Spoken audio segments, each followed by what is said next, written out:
Have you ever wondered why Russia, a vast and powerful nation, never colonized Africa? An intriguing question, isn't it? Our world history is teeming with tales of conquests and colonies, yet this particular narrative seems to be missing. What could be the historical ties, or lack thereof, between the colossal land of the Tsars and the diverse, rich continent of Africa? Well, prepare to embark on a fascinating journey through time. In this video, we will delve into the historical events that shaped the relationship between Russia and Africa. To understand the full picture, we need to travel back in time to the early interactions between Russia and Africa. The narrative of Russia's relationship with Africa begins not with conquest or colonization, but with trade and diplomacy. In the 16th century, while other European nations were embarking on voyages of discovery and conquest, Russia was expanding eastward, across Siberia and southward, into Central Asia. Yet, Africa was not entirely unknown to Russia. Russian merchants, explorers and diplomats, often coming overland via the Middle East or through Ottoman territories, were among the first to establish contacts with African kingdoms and societies. These early interactions, however, were sporadic and limited in scope. The focus was on trade and diplomacy, not colonization.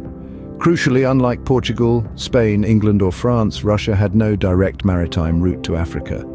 The Mediterranean was dominated by the Ottomans, the Red Sea by the Mamluks of Egypt, and the Atlantic by the Western European powers.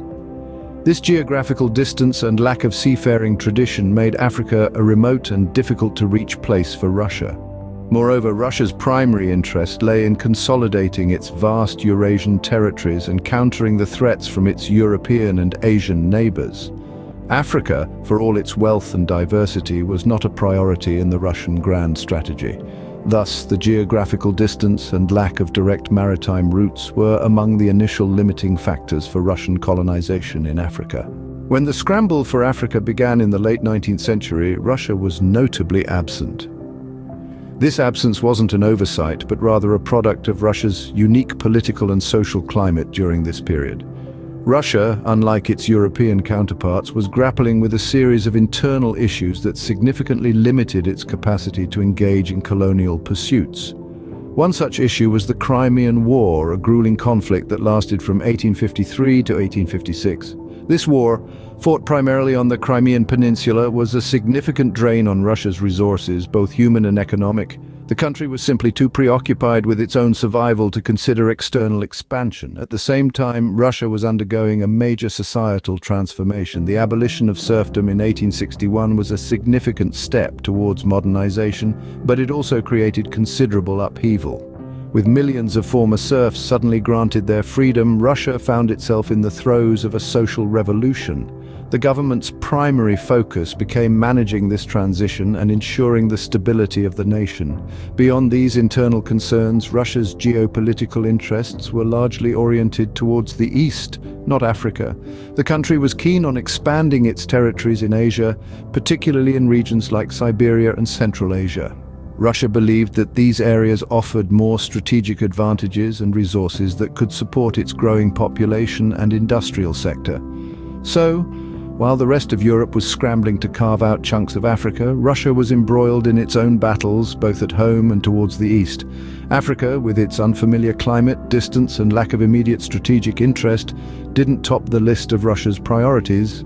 In essence, Russia's absence from the scramble for Africa wasn't due to a lack of ambition or imperialistic tendencies. Rather, it was a pragmatic decision shaped by a unique set of internal and external circumstances. Hence, Russia's internal struggles and focus on the East made Africa a lesser priority during the era of colonization.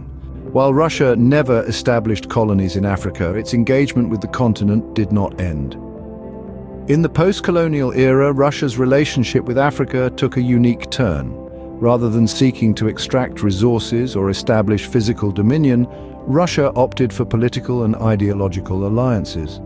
During the Cold War, a period of geopolitical tension between the Soviet Union and the United States, Africa became a contested ground for influence. Russia, under the banner of the Soviet Union, started to support anti-colonial movements across Africa. The aim was not only to aid them in their struggle for independence, but also to nurture a generation of leaders who shared the Soviet Union's ideological perspectives. This was a clear departure from the traditional colonial relationships that other European powers had maintained. A prime example of this was the Soviet Union's support for the African National Congress in South Africa during the struggle against apartheid. This was a fight against a system that was, in many ways, an extension of colonial oppression. The Soviet Union provided both moral and material support to the ANC, further solidifying its position as an ally rather than a colonial power. Furthermore, the Soviet Union extended its support to newly independent African nations. This was not merely a gesture of solidarity, it was a strategic move to establish strong ties with these emerging nations and to counterbalance the influence of the West. The support ranged from financial aid to technical assistance and military training. In essence, Russia's engagement with Africa during this period was based on shared ideological beliefs and mutual interests. It was a relationship of equals where both parties had something to gain. This was in stark contrast to the exploitative relationships that characterized the colonial era. Even today, Russia continues to maintain close ties with many African nations, a testament to the enduring nature of these relationships formed during the post-colonial era. In this way, Russia's relationship with Africa post-colonization was more of a political ally rather than a colonial power. So, why didn't Russia colonize Africa? It's a complex question with many factors at play. As we've journeyed through history, we've discovered that geographical distance and lack of a direct maritime route played a significant role. Russia's vast landmass and harsh winters made it difficult to venture out from its borders. Moreover, Russia was grappling with its own internal issues during the prime period of colonization. Political turmoil, economic struggles, and the need for internal consolidation took precedence over overseas adventures. Lastly, Russia's expansionist gaze was directed east, towards Siberia and the Far East, rather than south towards Africa. These regions offered more immediate benefits and were logistically less challenging. In the grand scheme of things, Africa was never a primary focus for Russia.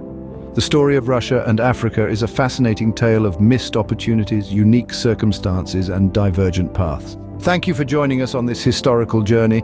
If you enjoyed this video, please give it a thumbs up and don't forget to subscribe to our channel for more intriguing insights.